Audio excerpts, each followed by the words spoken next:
What's up, guys? Joker here. Today we're going to be taking a look at the DKnight Big Black MagicBox Bluetooth 4.0 speaker. So I hope you're ready to take a look at the Big Black D.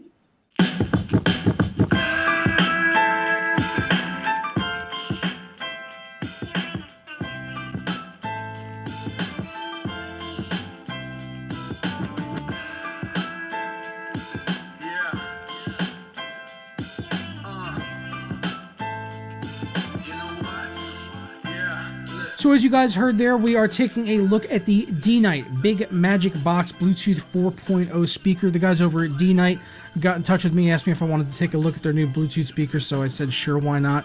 Let's go ahead and take a look at the Big Black D. So inside the Big Black D, we've got dual 52mm drivers that are 10 watts each for a total of 20 watts of output power, and the 4000 milliamp rechargeable battery is advertised at being able to run for up to 12 hours of playtime. Although in my testing, it was actually on full playtime, it was able to come in at just over 8 hours of actually playing music. So not a full 12 hours when actually playing music there, although it might stay 12 hours if you just leave it sitting there on. But when I was actually playing music, it was just over 8 hours, about 8.5 hours in total there. The sound in this speaker can get extremely loud, and if I put up the volume all the way with my phone all the way as well, I will get some distortion actually, but if I knock it down by about 2 notches on either my phone or the speaker, I can get a clean listening volume that is loud enough to fill the entire interior, at least of a large bedroom here. So looking at the design of the MagicBox speaker, it is, well, not a box at all. It's a cylinder. It kind of looks like a short black Pringles can, and it's very attractive. I actually quite like the design of this. It's sturdy as well, very solid. The end caps are a much more lighter, flimsy plastic compared to the rest of the unit, which is, it does have a metal construction, the rest of it, and it's very solid. But the end caps, I also noticed on one side was uneven, and I was even able to pop off the end cap with relative ease, and it was kind of just hanging off on one side there. It would just kind of move back and forth. So I hope that they can maybe fix that in production there and maybe put a little bit of quality assurance into at least the end caps on this particular speaker. On the other side, we have the power button over here, big rubber power button, which if you open up, it reveals, you can see the power button on the inside there. We also have a reset switch, which you can, set with something, and a 3.5mm in, so you can put audio on there from any device, really. So if you don't have something Bluetooth, if you just want to plug it in over 3.5mm, then you could do that as well. And then we also have micro USB for charging the unit, and also the endless hours of fun that you can have from flapping this power button flappy thing back and forth.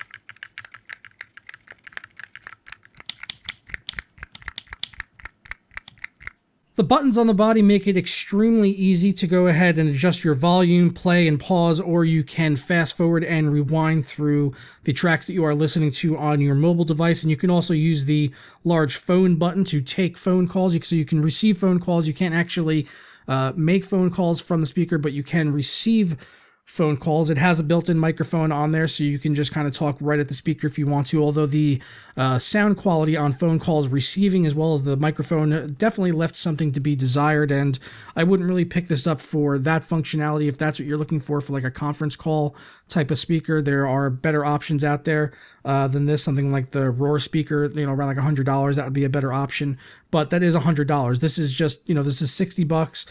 As far as other competition in the market around this price point, that's probably the Anchor. They have a premium speaker around $60, and then there are a bunch of other smaller stature speakers. DKnight has a smaller one around $30 as well, and there are a bunch of other Bluetooth speakers kind of littered around that $30 price point. But at the $60 price point, there are only a couple of options, and they're basically advertising there, like bigger speakers, more wattage, more battery life. And unfortunately, the battery life here didn't live up to the full 12 hours.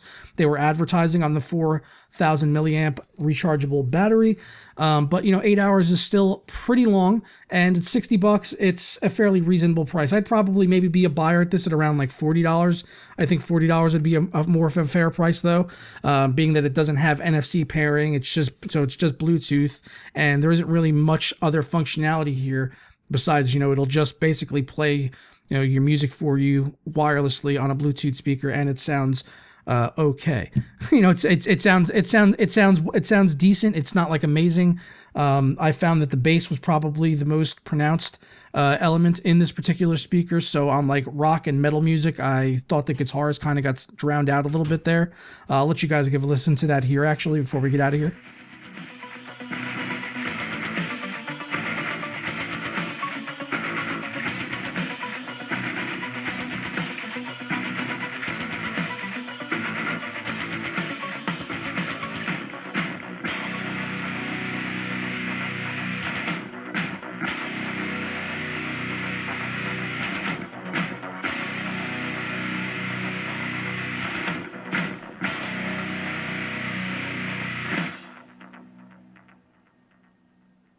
So yeah, you guys got to listen there. You know, it's an average speaker, and you know, $60. Like I said, it's a little bit more than I'd be comfortable paying for a Bluetooth only speaker. I'd like to see some NFC pairing on here, just at the very least there for that $60 price premium that they're putting on this guy. So I'm going to go ahead and get out of here, guys. If you are interested in the DKnight MagicBox Bluetooth 4.0 speaker, I will leave a link down in the description below, and I will catch you guys next time.